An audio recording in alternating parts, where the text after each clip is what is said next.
Welcome to Julie Laughton Living, featuring engaging conversations on creating the life, business, and luxury home of your dreams.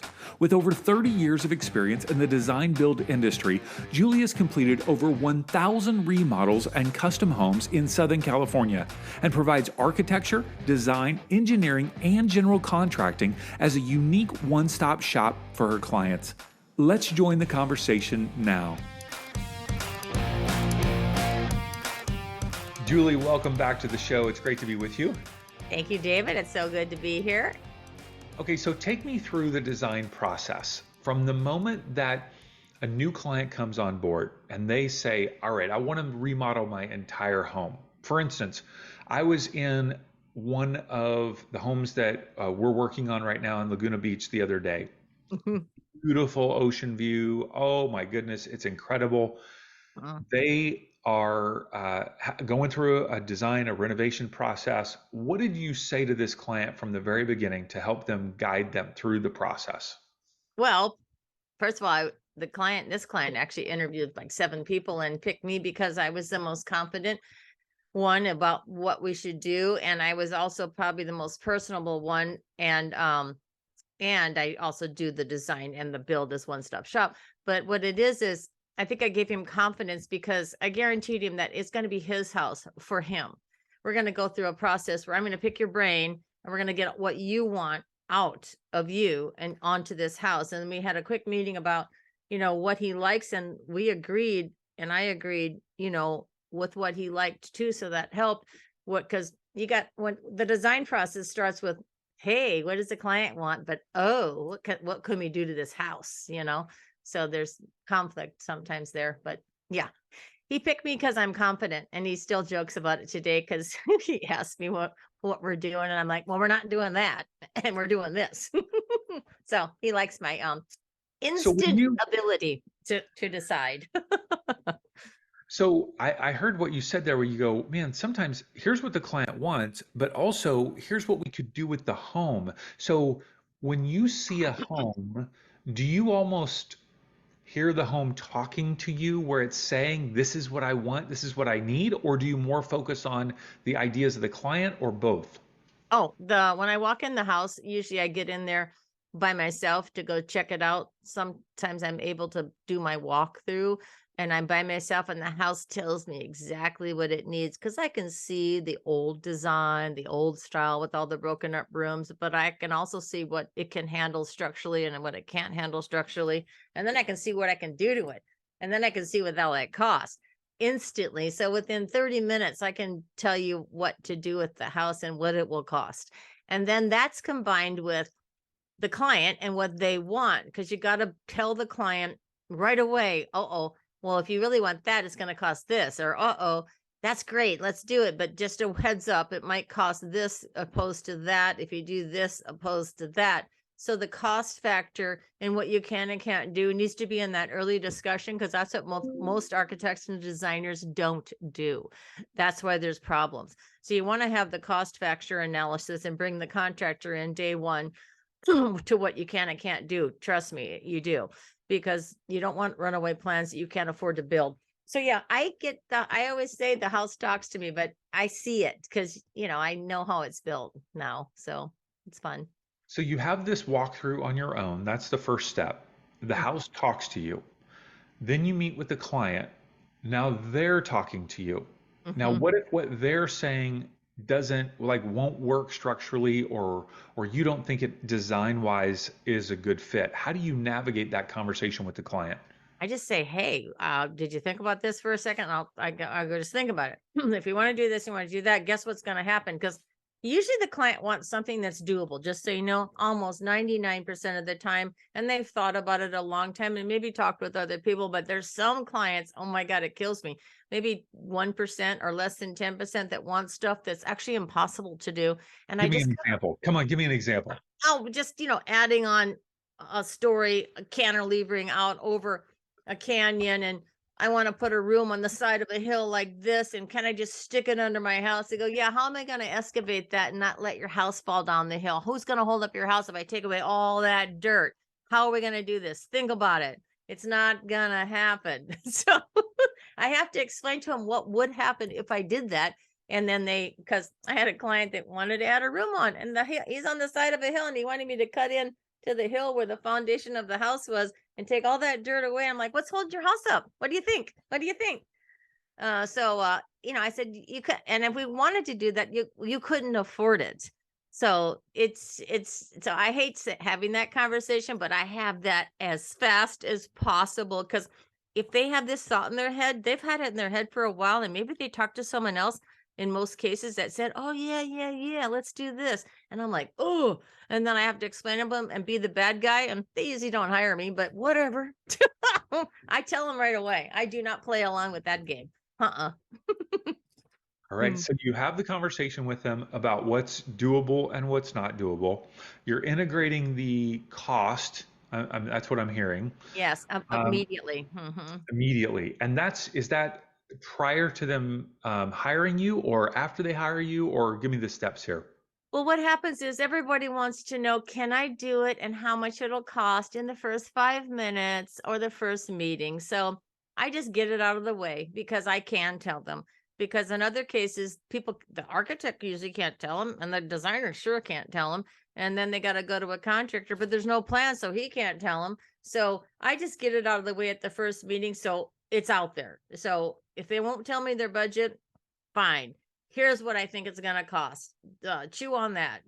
This is where we're at. And if they're not ready for that, and then that helps them make a good decision to either rethink or step back or pull the trigger and hire me. But if I get that number out there day one, that's an honest number, a realistic number, I should say, that is so helpful. And some people get the wrong number, and then they get in and it's $1 million more, and that's sad. But I give a realistic number, and that's day one. It's before they hire me. I want to set them straight, because if they don't like me, or we don't get along, or if it's no chemistry, at least I left them with some valuable information. I think that's important because I can give it. So why wouldn't I? So I give that. Yeah.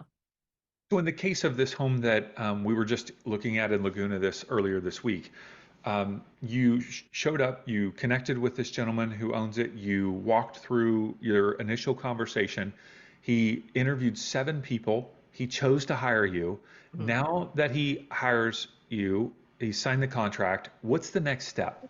Well, the next step is to put everything on paper that he's telling me. So then we take all of his dreams and his ideas of what he wants to do, and we draw it on a floor plan. So you got to have a floor plan, which is the space plan, and make sure all the walls are moved around and all the windows are moved around, or whatever you're doing. That's a floor plan. And then you take that floor plan, you turn it into elevations, and then you pick all the materials so that you can color the elevations and make it a 3D rendering. So that's like 4 steps: plans, elevations, color 3D renderings. And then boom, it's done in vision, And visually. and Mhm. how in those 4 steps does the client see each step of the way? Like, are they approving each step for like Yes. starting Oh, with the yeah. floor plan? These drawings cost thousands of dollars. So the client has to approve the plan. Is this where you want your microwave? Is this where you want your stove? Guess what? Your sofa will fit here if we put this wall here. Is this where you want your fireplace? So we go through the process of the building structure plan, and then I plug in the furniture so they know it fits. And then we do the elevations only after the plan's approved, and then we don't color anything until they pick the materials, because I don't want to do those drawings twice. So then the process of picking the materials and all the selections, you got to pick the appliances, the plumbing fixtures, the flooring, the cabinets, the countertop, the tile, the shower tile, the floor tile, and any accessories, and lighting accessories, sconces and chandeliers, toilet paper holders and towel bars. Everything's good and glued to the walls has to be picked so we can finish the 3D rendering, and then you're done. Okay, so in that process of them picking all of the things that are screwed and glued, as you said, and Mhm. where all the finishings, how much of that is on them to research and figure out and choose versus on you? What's the involvement there? It's 100% on me to research and give them options from my sources and my vendors and my quality resources. Because the client can go shop all day that long they want on the internet and then go out and find stuff, but I'm going to take their pictures is what their homework, just so you know, is find me pictures. So they go on the internet and find me pictures, and they might go out shopping and grab samples, but they usually don't get that far. They just show me pictures, and then I grab samples from my sources and my vendors that supply them with the quality product they need. And I do not like working with clients that shop on their own. I kind of have it as a rule, because I had a client, they shopped online, everything was bought overseas, and there's no warranty, the stuff breaks, I can't repair it, I can't even get a second one of them, so I don't allow my clients to shop direct, because I can't control the quality and I can't maintain it. I'm there for the lifetime maintenance of the home. So I work with sources and vendors I trust and know that aren't going to disappear tomorrow. So yeah. Now, without getting into obviously any privacy issues with this particular client in Laguna, I would love for you to share your excitement about this design. What was it that he was envisioning? What was it that you guys came up with? I've walked through the space. We've got some behind the scenes videos on Instagram Reels of the space. Tell us about your excitement in the process. Well, the house goes from street to street, and it's got a kind of a buff colored, natural, warm concrete color, but it's not concrete, it's warm. So it's got a natural color of stucco, and it's modern and clean, but it's got these big, dark wood beams inside. So it gives it a lot of warmth and character. And there's limestone everywhere that matches the stucco color. And then it's got a pool and a yard, but it goes on and on and on, and it steps down 4 stories. But the vision was to make an make a statement, but make it warm and comfortable. And he like me, I like dark colors, and I like when I go home, there's no light bulbs above 25 watts. It's just cozy and warm and organic. So since most of the house is glass with a view of the ocean, there's our color. So we're doing large black slabs with white veins in them, and whitey creamy veins that picks up on the stucco color and the limestone color, and really just pulling the rock essence of the rock inside, like a mountain, or the side Black of marble, black yeah, marble. black marble. Yeah, white vein. So it's making a very strong, timeless, classic statement. And black cabinets that goes with the dark chocolate, dark wood beams. And it's really a grounding statement, and just pure elegance. So that's our theme, is a grounding elegance. It's And just nice. tell me about the master bathroom that I walked through. Oh yeah, the master bathroom's got 10-foot ceilings, and so I'm using 10-foot slabs to cover the walls. So all the walls, it's like one big wet room with the black cabinets and the black countertop and the black toilet, and everything has got the same color, where it's just like a sanctuary of just warmth and darkness, because the warmer tones, it's just so rich, because again, the window is the size of the wall, is the bright sun and the ocean. So there's your color, there's your brightness. So it's just a little cozy environment with marble clad walls. It's beautiful and It's going to be organic. amazing. Yeah. So amazing. Um, Talk to me about a design challenge that you have faced in recent years where something, either the client wanted it or the house was having a problem or there was a structural issue, whatever it might be, and you overcame this design challenge. Walk me through one of those examples. Well, one of my clients wanted a pickleball court under the house, which is like a sunken drive-in basement, but the garage was on the regular level, but the pickleball court was sunken down, and we couldn't go too far because it's on the sand in Newport. And so the pickleball court has a 15-foot ceiling, and above that was a 42-foot stainless pool on the roof with 42-inch railings, and we can't go above 24 feet. So I had to push the pickleball court down to get my 24-foot height limit. In order to push it down into the sand, that was 6 feet down, but then it had a 3-foot footing. So the problem is the ocean tide is 5 to 7 feet. So that's right in the middle of the water. So and then 10 and 12 feet down in that particular location of the peninsula is the Santa Ana River. So I had 2 water features coming through the sand at different heights. 7 and 12 feet down. And then high tide, it was 5 feet and 10 feet. So I had to design chemically grouted 36-inch wide overlapping caissons 20 feet deep that covered the lot 30 feet wide by 90 feet wide. There was 238 chemically grouted caissons. So I was the first woman contractor to design a waterproof foundation that I could excavate and do the basement level safely without dewatering or flooding the lot and turning it to quicksand and having the two houses on either side collapse into the lot. Because we're talking, these houses are built on sand. It's sand. And when it gets wet, it turns into quicksand. It was a very dangerous proposition to do this house without that foundation. And nobody else has thought of this. I don't know why, because they do it building bridges. So I took a commercial builder and brought him in on my residential project, and we came up with 238 36-inch round overlapping caissons to get chemically grouted to get my waterproof safe foundation. Amazing. And then Newport City loved me for it because it eliminated dewatering, which is pumping the darn water to the ocean 400 yards away. What a hassle. And in the midst of coming up with those ideas, how much of that is coming out of your own brain versus you seeking outside support and help? Like in the midst of those design challenges, how are you navigating that?